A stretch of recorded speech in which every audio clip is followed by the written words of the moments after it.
ధర్మం పట్టుకున్న వాడి కోసం భగవంతుడు అంత పరుగులు తీస్తాడు. తన ప్రతిజ్ఞ కూడా విడిచిపెట్టేస్తాడు. ధర్మము అంటే ఆయనకి అంత అనురక్తి. అటువంటి ధర్మమును అనుష్ఠించవలసిన వాడు ఎవరు అంటే నరుడే. ఆ ధర్మమును అనుష్ఠించాడనుకోండి, అసలు యమధర్మరాజు గారు అటువంటి వ్యక్తి జోలికి రానేరాడు. ఆయనే ప్రతిజ్ఞ చేశాడు. అజామిలోపాఖ్యానం మీరు చదివితే అందులో ఆయన అంటాడు, ఎవరైతే విష్ణు భక్తులై ఉన్నారో, ఎవరైతే భగవద్భక్తులై ఉన్నారో అటువంటి వాళ్ళ జోలికి మీరు వెళ్ళవద్దు ఓ భటులారా, వాళ్ళ మీద పాశం వెయ్యవద్దు. వాళ్ళ యొక్క పాదములకు ఉన్న పద రజస్సు ధూళిని పట్టుకురండి, నేను తల మీద చల్లుకుని మీ తల మీద చల్లుతానన్నాడు. భక్తి అంటే కేవలం భగవంతుడి దగ్గర కూర్చుని స్తోత్రం చేయడం, పూజ చేయడం, బయటకు వచ్చే పాపకార్యాలు చేయడం అయితే రావణాసురుడి భక్తి అవుతుంది. నియుజ్యమానాస్సు గజాస్సు హస్తా సఖీశ్చ సుఖేశరాశ్చోత్పల పత్రహస్తా బభూవదేవీ చ కృతాసు హస్త లక్ష్మీస్తథా పద్మిని పద్మహస్త అంటారు రామాయణంలో. లక్ష్మీదేవి మూర్తిని అభిషేకం చేస్తాడు, పూజ చేస్తాడు. ఎక్కడుందా లక్ష్మీదేవి? గృహలక్ష్మి గృహే గృహే. ప్రతి ఇంట నీ భార్య రూపంలోనూ లక్ష్మీదేవి ఉంది, పక్కవారి భార్య రూపంలోనూ లక్ష్మీదేవి ఉంది. పక్కవారి భార్యని అగౌరవంగా మాట్లాడి చూసినప్పుడు నీకు లక్ష్మీ పూజ చేసే అధికారం ఎక్కడుంది? ఆవిడని నువ్వు లక్ష్మిగా చూసి గౌరవించు, లక్ష్మి సంతోషిస్తుంది. సీతమ్మని చూడకూడని చూపు చూసి లక్ష్మీదేవి పూజ చేస్తే లక్ష్మీదేవి అనుగ్రహించిందా రావణాసురుణ్ణి? ధర్మము అంటే అనుష్ఠించినదేదో అది ధర్మము. ఆచార ప్రభవో ధర్మ అన్నాడు అందుకే భీష్ముడు. అటువంటి ధర్మమును ఆచరించాడనుకోండి, అసలు యమధర్మరాజు గారు ఆయన జోలికి రానేరాడు. ఇది ఎంత ప్రధానమైన విషయం నరజన్మకి అంటే, నరజన్మ ఎత్తిన ప్రతివాడు కూడా ధర్మమునందు అనురక్తి కలగాలి అంటే కేవలము చంపడమే కాదు, ధర్మానురక్తిని ఇవ్వగలిగినటువంటి వాడు మహానుభావుడైన యమధర్మరాజు గారు. అటువంటి మహానుభావుడు ఈ క్షేత్రమునందు విరాజమానుడై ఉన్నాడు. అంటే ఈ క్షేత్రము ఎంత శక్తివంతమో, మనుష్య జాతికంతటికీ కూడా ఎంత అపూర్వమైన క్షేత్రమో, నరజన్మ ఎత్తిన ప్రతివారు ఈ క్షేత్రమునకు ఎందుకు తప్పకుండా రావాలో, ఎందుకు నమస్కరించాలో, ఎందుకు అది దాటి పైకి వెళ్ళి నరసింహస్వామిని దర్శనం చెయ్యాలో అర్థమవుతుంది. అంత గొప్ప స్వామి. అటువంటి స్వామిని దాటిన తరువాత హనుమ ఈ క్షేత్రంలో విరాజమానుడైనటువంటి వాడు. అత్యంత ప్రధానమైన స్థానములో ఉన్నవారు స్వామి హనుమ. హనుమ లోకానికంతటికీ కూడా ప్రధానంగా నేర్పేదేది అంటే వినయము, మాట. ఈ రెండూ కూడా అత్యంత ప్రధానమైనవి. ఈ రెండూ ఎవరికి ఉండాలి అంటే మనుష్యునకు ఉండాలి. మాట ఉన్నది ఎవరికి? మనుష్యునకు ఉంది. వినయం ఉండవలసినది ఎవరికి? మనుష్యునకు ఉండాలి. అందుకే మీరు చూడండి, 84 లక్షల జీవరాశులలో అసలు భగవంతుడు మాట ఏ ప్రాణికి ఇవ్వలేదు. మాట ఏ ప్రాణికి ఇచ్చాడు అంటే ఒక్క మనుష్యునకు మాత్రమే ఇచ్చాడు. మాట చేత మనిషి తరించిపోగలడు. భగవన్నామం పలికినంత మాత్రం చేత తరించిపోతాడు. మీరు భౌతికంగా లక్షలు కోట్లు ఇవ్వలేకపోవచ్చు. ఒక మంచి మాట చెప్పిన కారణం చేత అవతల వారికి గొప్ప మనశ్శాంతిని ఇవ్వగలరు. అటువంటి మాట మాట్లాడగలిగిన వాడెవరు అంటే ఒక్క మనుష్యుడే. అటువంటి మనుష్యుడికి భగవంతుడు ఇచ్చినటువంటి మాట దుర్వినియోగం కాకూడదు. ఆ మాట అవతల వాళ్ళకి శాంతి కల్పించడానికి కారణం కావాలి. రామాయణంలో హనుమ సీతమ్మ తల్లి దర్శనం అయిపోయిన తరువాత తిరిగి రామచంద్రమూర్తి దగ్గరికి వెళ్ళినప్పుడు ఒక మాట అంటారు, తతోమయా వగ్విదధీన భాషిత శివాభిరిష్టాభిరభిప్రసాదిత జగామ శాంతిం మమ మైథిలాత్మజ తవాపి శోకేన తథాపి పీడిత అంటారు. సీతమ్మకు నేను నా మాటల చేత శాంతి కల్పించాను. చనిపోదామనుకున్న తల్లి మళ్ళీ ఇక మరణించాలన్న ఆలోచన రాకుండా ఆమెకు స్థైర్యమును ఇచ్చాను అన్నారు. అంటే మాటని ఎంత సద్వినియోగం చేసుకోవాలో, మాట ద్వారా మనుష్యులకు ఎంత శాంతిని కల్పించాలో, మాట చేత అవతల వారిని ఎంత ఉద్ధరించవచ్చో చూపించినటువంటి వారు స్వామి హనుమ. అట్లాగే వినయానికి మారు పేరు హనుమ. ఆయన కన్నా గొప్పవాడు ఈ లోకంలో ఇంకెవ్వరూ ఉండడు. మనోజవం మారుతుల్య వేగం జితేంద్రియం బుద్ధిమతాం వరిష్టం వాతాత్మజం వనరయూధముఖ్యం శ్రీరామదూతం శిరసా నమామి. ఆయన మనందరికీ కేవలం మనసుకి మాత్రమే వేగం ఉంటుంది. ఇక్కడ కూర్చుని తలుచుకుంటే కాశీ వెళ్ళిపోతుంది, తిరుపతి వెళ్ళిపోతుంది. కానీ హనుమకి శరీరం కూడా అంత వేగంతో వెడుతుంది. అంత వేగంతో వెళ్ళగలిగిన శరీరం, అంత వేగంతో వెళ్ళగలిగిన మనసు రెండూ ఉన్నప్పటికీ ఆయన తన కొరకు అని స్వార్థం కోసం ఆ శక్తిని ఉపయోగించుకున్న సందర్భం ఒక్కటి మీకు కనపడదు. ఈ శక్తిని ఆయన వాడినది దేని కొరకు అంటే కేవలము లోకమును అనుగ్రహించడం కొరకు మాత్రమే ఆయన ఈ శక్తిని ఉపయోగించారు తప్ప తన కొరకు కానీ స్వార్థం కొరకు కానీ ఎన్నడూ ఉపయోగించుకోలేదు.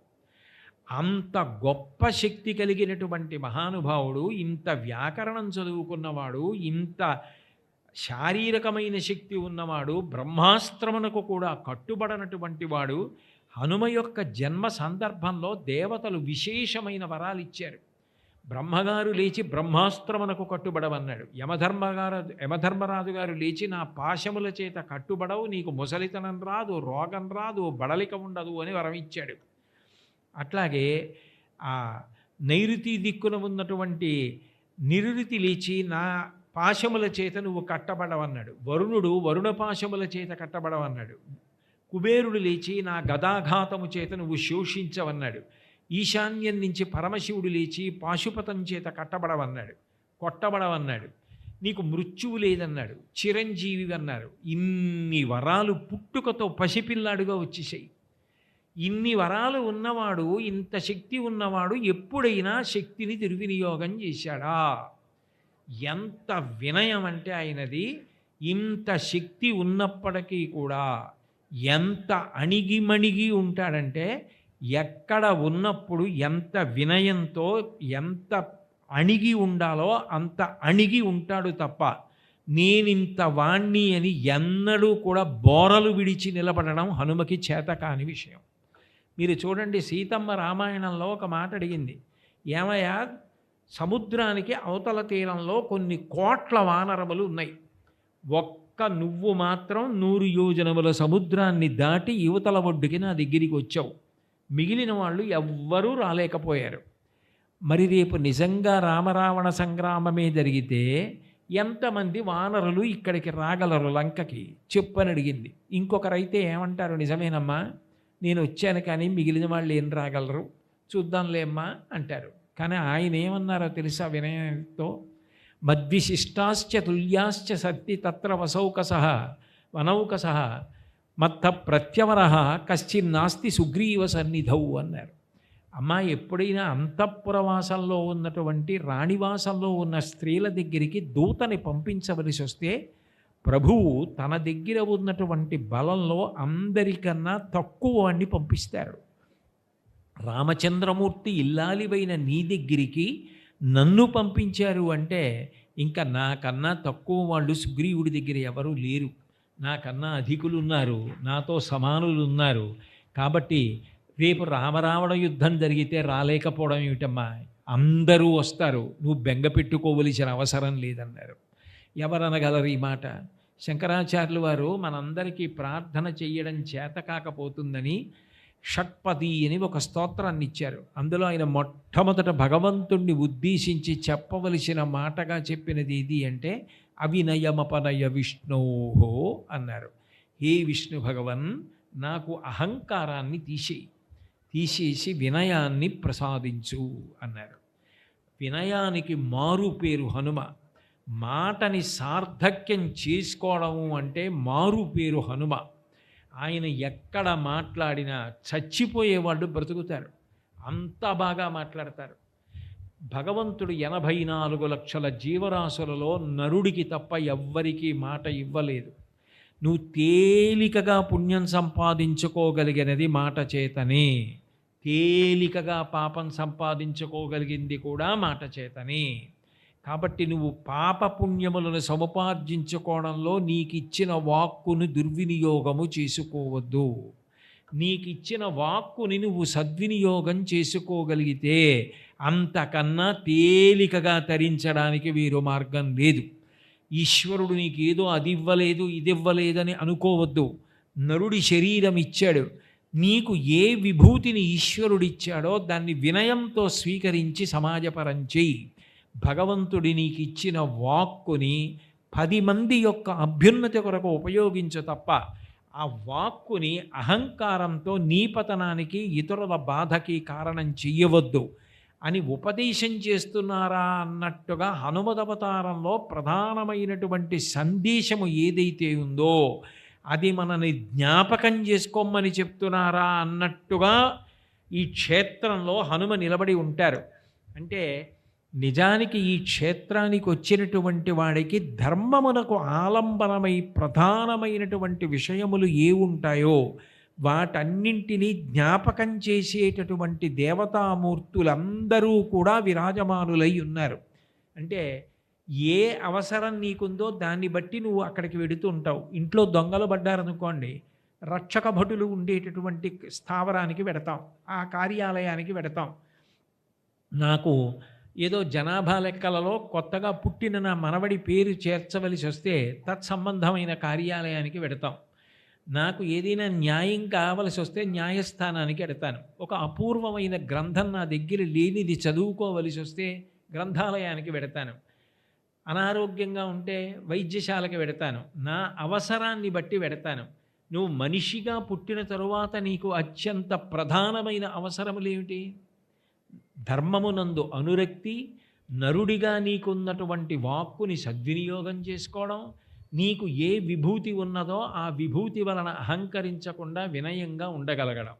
వీటిని ఎవరు ఇవ్వాలో, ఎవరి వలన వీటిని పొందాలో వారందరూ కూడా పైనున్న వాణ్ణి చేరడానికి నరుడిగా నీకు మాత్రమే అధికారం, మిగిలిన ప్రాణులకు లేదు.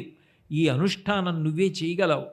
దానికి నీ ప్రతిబంధకములను తీసి నీకు ఏది కావాలో అది ఇవ్వడం, దాన్ని జ్ఞాపకం చేయడం ప్రధాన లక్ష్యంగా మేము కింద నిలబడి ఉన్నామని నిలబడి ఉన్న క్షేత్రం, అంత గొప్ప క్షేత్రం ధర్మపురి క్షేత్రం. ఇటువంటి క్షేత్రానికి ఎవరు రావాలి అంటే ఏ అవసరం ఉన్నవాడు ఆ కార్యాలయానికి వెళ్ళినట్టు నరుడిగా పుట్టిన ప్రతివాడు ధర్మపురి క్షేత్రానికి రావలసిందే. నరుడిగా పుట్టిన ప్రతివాడు ధర్మపురి క్షేత్రానికి వెళ్ళవలసిందే. నరజన్మ ప్రయోజనాన్ని సంతరించుకోవలసింది. అంత గొప్ప క్షేత్రం. అందుకే భగవంతుడిచ్చినటువంటి కేవలం ఆ వాక్కుని సద్వినియోగం చేసుకున్నంత మాత్రం చేత నువ్వు తరించగలవు. దాన్ని నువ్వు సద్వినియోగం చేసుకోవడం నీకు చేతనైందా?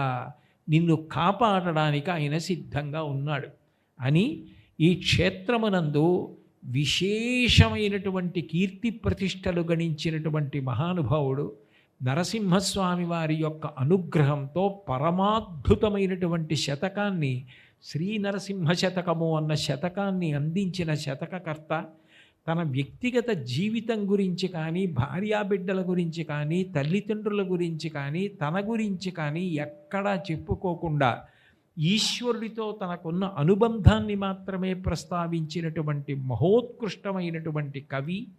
ఎవరి శతకంలో ఉన్నటువంటి పద్యాలు ప్రతిరోజు చదువుకున్నంత మాత్రం చేత నరసింహస్వామి వారి యొక్క అనుగ్రహమునకు పాత్రులమవుతామో అటువంటి మంత్రస్వరూపములైనటువంటి పద్యములను తెలుగులో అంత బాగా రచించి అందించినటువంటి శేషప్ప కవి పుట్టినటువంటి అద్భుతమైనటువంటి క్షేత్రం ఈ ధర్మపురి